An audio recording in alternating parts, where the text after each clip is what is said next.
Howdy, y'all. Welcome back. Thank you for being here. Today, we are going to get back into the Old World series of videos where we will take a look at one of the oldest and most important cities in history, focusing on the oldest known photographs and images of that city and comparing that to the current narrative.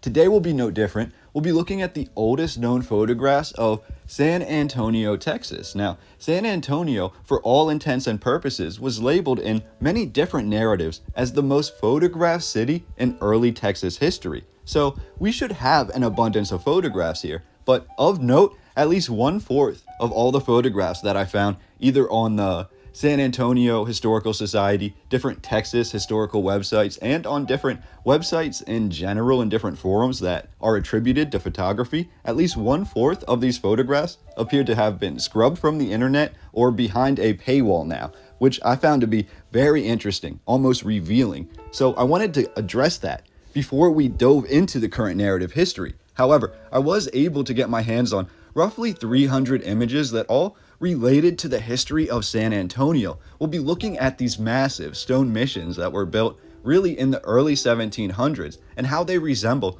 ancient castles and structures, and even the architecture itself is reminiscent of many things we would consider to be old world in style. Now, this architecture by the time of photography, so roughly 100 years after these were all said to be constructed, they are all basically dilapidated. They're all run into the ground. Many of them are in ruins, and even more of them are really buried, or the structure itself appears to have gone through some sort of weather event that has left many of these early missions looking very interesting. Now, by the turn of the century, by the early 20th century, all of the missions that remained that were still in decent shape, that still had their foundations about them, they were all renovated. They were made to be more presentable. Now, when you look at them today, they still appear to be ancient, but compared to the photographs we have in San Antonio in the mid to late 1800s, showing the first photographs of the missions, they are very different indeed. Now, in today's video, we'll be looking at not only the missions and the old architecture, but we'll be looking at the infrastructure of San Antonio, the different transportation, and the people who lived in the city in the 1800s. As we dive into the current narrative of San Antonio, keep in mind that the history here has many gaps, so take it all with a grain of salt. But for thousands of years to begin this, we're told that San Antonio has been occupied. Some of the wandering tribes of Texas eventually settled along the San Antonio River, and they formed a sort of capital location for themselves, where they became known as the Paella people. Their settlement was situated directly around the San Pedro Hot Springs, which provided them water. Today, we're told about roughly 13 unique springs provided water for the Edwards Aquifer, formerly known as an underground river, but considered an artisan aquifer today. The Paella people called the San Antonio area Yanaguana, meaning refreshing or healing water. We're told the first Europeans on record to reach the San Antonio area occurred in the year 1536 when shipwrecked Alvar Nunes Cabeza de Vaca, who was a captive of the indigenous people then, traveled to inner Texas. He was the first to see and describe what would later become known as San Antonio. De Vaca was eventually released and rejoined his Spanish colleagues in Mexico City. The Spanish crown apparently saw vast value in the lands along the San Antonio River and ordered countless expeditions into that area. What's strange is, for as important as Texas was to the Spanish Empire, and with all the countless explorations, it took over 135 years from San Antonio first being documented to it properly being explored, which is said to have occurred in 1675 under the auspices of Fray Antonio de Olivares. In the year 1691, more missionaries arrived to what would then become San Antonio, landing on June the 13th. We're told this was the feast day of Saint Anthony, and the name San Antonio was chosen for this reason. In my opinion, more believable is the fact that the entire city and its founding are repeatedly credited to Fray Antonio de Olivares. In 1709, for example, almost 200 years after San Antonio was first described, we have Fray Antonio de Olivares, along with Pedro de Aguirre, returning to the landscape once again to conduct detailed explorations and documentations of the entire San Antonio landmass. That same year, Antonio de Olivares traveled to Spain to argue for the establishment of San Antonio as a Spanish territory. In 1716, Antonio de Olivares wrote to the Viceroy of New Spain, urging him to accept his request to establish a great mission in San Antonio to utilize the skills of the indigenous people there and teach them the ways of the Lord. What's absolutely critical to understand is that from roughly 1716 through roughly 1740, we're told numerous missions or large stone churches, these absolutely ancient-looking buildings, were constructed. Antonio de Olivares not only was credited with building these missions using the help of the local Paella population, but we're told many of the missions were connected by multiple bridges, feats of engineering hard to believe were completed by apparently unskilled indigenous workers and an explorer with no architectural background. The first mission, known today simply as the Alamo, was said to be given, not built, but given to Antonio de Olivares on May 1st, 1718 by Martin de Alauson, who was the general of the New Philippines territory. And honestly, look how absolutely ancient these missions look in these photographs. Now, on July 8th, 1718, the first baptism was held at the Alamo. By 1719, the Marquis of San Miguel was ordering families to be shipped into San Antonio to replace the indigenous people there. The group joined the military community that had existed since 1718, forming the first government of the city. The second mission in San Antonio was approved in 1719, founded in early 1720, and led the way for numerous other missions to be founded along the San Antonio River. San Antonio grew to become the largest Spanish settlement in all of Texas. After the failure of Spanish missions to the north of the city, San Antonio became the furthest northeastern extension of the Hispanic culture of the Valley of Mexico.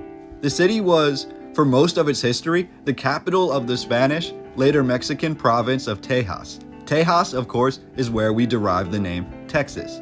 After Mexico won independence from Spain in 1821, the Mexican government urged Anglo-American settlers to relocate to Texas, beginning with the largest city, San Antonio. When Antonio López de Santa Anna was elected Mexico's president in 1833, he nearly immediately rescinded the Mexican Constitution of 1824, leading to violence in the streets. The Anglo-American Texans joined the Hispanic Texans in demanding a return to the Constitution, quite literally calling themselves United Texans, where they succeeded in forcing the Mexican military to retreat out of Texas. Under Ben Milam, at the Battle of Bexar in 1835, Texan forces captured San Antonio, eventually taking the entire landscape of Texas. In 1836, just 1 year later, Mexican General Santa Anna led a large force to San Antonio, looking to end the Texas Rebellion and destroy all of the missions. Sam Houston, believing Texas could not be defended from the wrath of the Mexican army, ordered that San Antonio be abandoned. When the Texas Army abandoned San Antonio, a volunteer force stepped up under command of William Barrett Travis and James Bowie, with soldiers under their command such as Davy Crockett and Juan Seguin. They occupied and fortified the Alamo. The defenders of the Alamo were a wide range of Anglo and Hispanic Texans, fighting under one unified banner. During the siege, the Texas Congress declared an independent Republic of Texas. The Battle of the Alamo took place from February 23rd to March the 6th, 1836. At first, it was primarily a siege event. However, after 12 days of no real advancement, Santa Anna ordered his Mexican troops to storm the Alamo's walls by force. Before dawn on March the 6th, Santa Anna ordered his troops to attack the north wall in 3 separate aggressions. The third aggression breached the wall, causing the remaining defenders of the Alamo to flee from Santa Ana to the Alamo's barracks and chapel. In this chapel of the Alamo, fighting to the last man, each and every defender lost their lives. The death of these martyrs to the Texas independence galvanized the resistance to Santa Ana's regime. The war cry, "Remember the Alamo," became the rallying point of the Texas Revolution. Now, here is where we come to a really fascinating part of this timeline, a part that I thought was worth mentioning. Juan Seguin, mentioned earlier as one of the men defending the Alamo, a Hispanic man and an organizer of the defense of the Alamo, Seguin actually managed to escape the Alamo when he left to deliver a message to Sam Houston directly. Upon hearing of the impending fall of the Alamo, Houston labeled Seguin a criminal and forbade Seguin from returning to Houston's land. Subsequently, Juan Seguin would go on to lead volunteer troops in the Battle of San Jacinto just 1 month later on April 21st, 1836, the battle that officially won Texas its independence. Juan Seguin was then elected to the Texas Senate, and he was voted in as the mayor of San Antonio.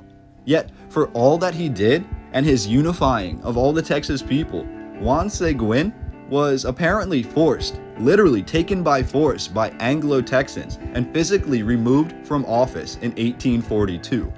It would then be another 140 years, or until 1981, that another Hispanic mayor would be voted in to lead San Antonio.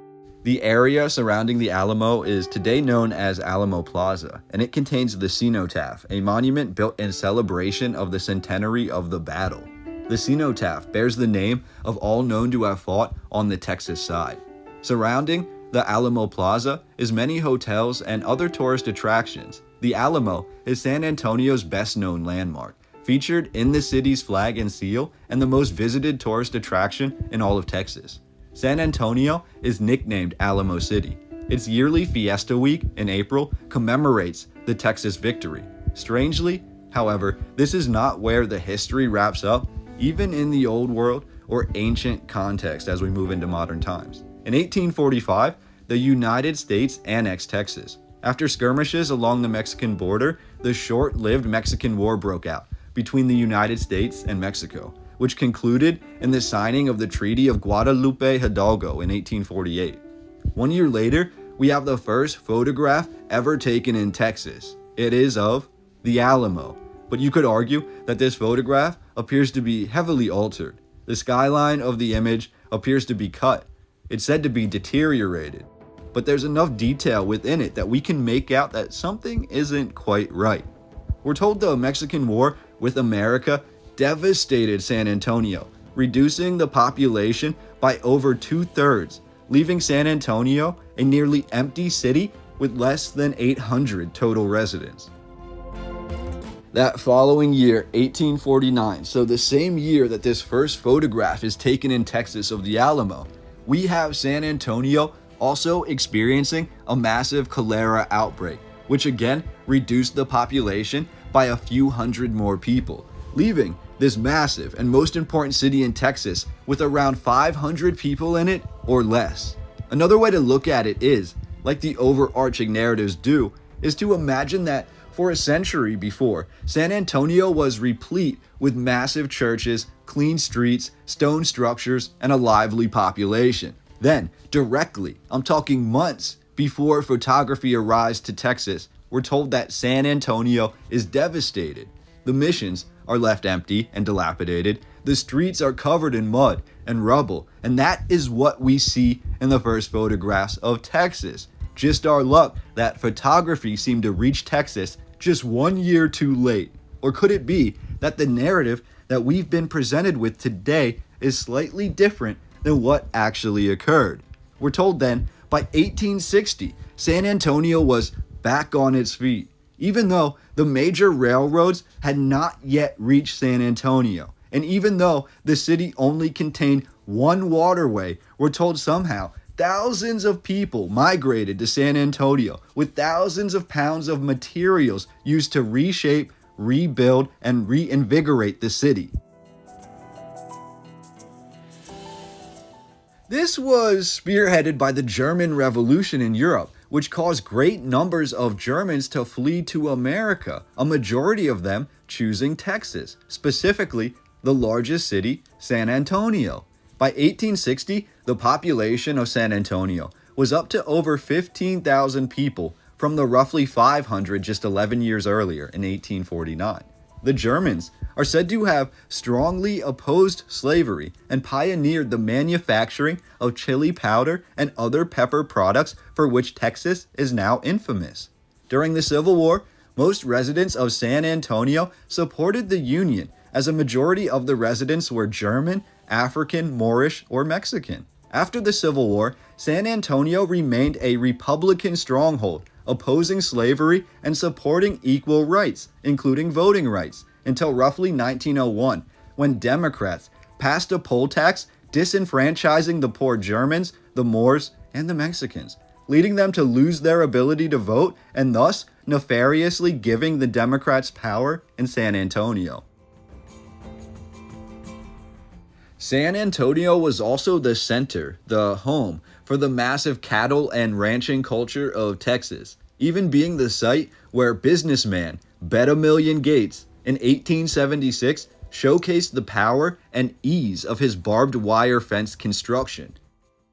San Antonio was crucial during both the beginning and the end of the open range period in American ranching culture. Much of the mystique that makes San Antonio a tourist destination has its origins in the uniqueness of the city and the Wild West. San Antonio from the late 1800s through the early 1900s was often frequented by outlaws and robbers of the Old West. It is particularly associated with Butch Cassidy, the Sundance Kid, and members of the Wild Bunch. However, the Wild West soon made way for the modernization of San Antonio, beginning in the early 20th century. From here, we've reached modern history, and I believe I'm going to wrap up this narration there. San Antonio was the cornerstone of Texas history. It's still shrouded in much mystery, but as we try to dissect and decipher the current narrative, I'd like to know what stood out to you the most. As we look through the photographs of old San Antonio, focusing on the architecture, there are so many different things that stand out to us from an old world perspective. And then as we dive into the culture of San Antonio and we compare it to the narrative we've been told, we can see in the images so many different things that stand out. So that is why I wanted to share this photographic collection with you. We have the different leaders or the different tribes of the Paella people and the other indigenous people of the San Antonio area, and they're all labeled as being Isa, and then their name afterwards, Isa or Isa, being in one of my last videos about the Pax Tartarica and the Pax Kazarica, one of the names of the leaders of those tribes, being the second in command to the Great Khan. So I find it very interesting that the indigenous people of San Antonio were also under some sort of similar rule where their leader or one of their leaders, possibly also their second in command, was being labeled as the Isa or the Isa. Now, what really stands out to me is the architecture of the different missions. We're told all of them were built in a very short time period when we actually see the extent of the architecture and how large these buildings really were. And then if we extrapolate that, because what we see is basically ruins, but if we can imagine when these were at their peak and when they actually had bridges and different paths that connected all of them, this was a pilgrimage site. So beyond that, we have to wonder what is at the basis, the foundation of this architecture and the architectural design itself with these stacked, almost flat stones with no real ornamentation. But we do have a design here. We do have a pattern, and many of the patterns that we see in the old San Antonio architecture reminds me greatly of the old Viking or Norse or Nordic or Celtic sites, the type of architecture with these stacked stones, these flat stones where they're sort of offset, the type of architecture that was later mimicked by the Freemasons of the 16th, 17th, and 18th centuries. However, we're told that this architecture was built during that same time period. So is this mimicking the old world, or is this actual old world architecture? That's a question that I'd love to answer. we can go off the current narrative and say that none of these buildings that we see in these photographs are older than 150 years. Every single mission should be, in these images, around 100 years old, maybe a little bit older if the photographs are from the 1880s or 1890s. However, these images from the 1800s depict a whole landscape in San Antonio that appears to have gone through the ringer, to say the least. A lot of these buildings appear to have been through something. Now, I can't tell you exactly what that thing is. Could it just have been 100 years of weather and not being maintained properly? Absolutely. But could these buildings actually have foundations that date back much earlier, that relate to the Paella people, that relate to another infamous group? On the East Coast, for example, near my hometown in the Susquehanna Valley, we have many fortifications, many indigenous sites that aren't properly documented, that are throughout the different forests that we have, throughout the different hiking trails, the trails themselves being part of a larger sort of area that was once dominated, once occupied, once built out by the indigenous people. And the construction itself, the architecture, the stacked stones look very similar to the fortifications that we find here in San Antonio. And it makes you wonder, because then we can go to Connecticut, to New England, to that whole area of the country, and we can find the same sort of architecture, except there it's labeled as Nordic, it's labeled as possibly being early Viking. And then we get into the whole concept of who really landed in America first. But when we consider that even this architecture was an amalgamation of a much earlier society which was unified. They weren't separated. They weren't just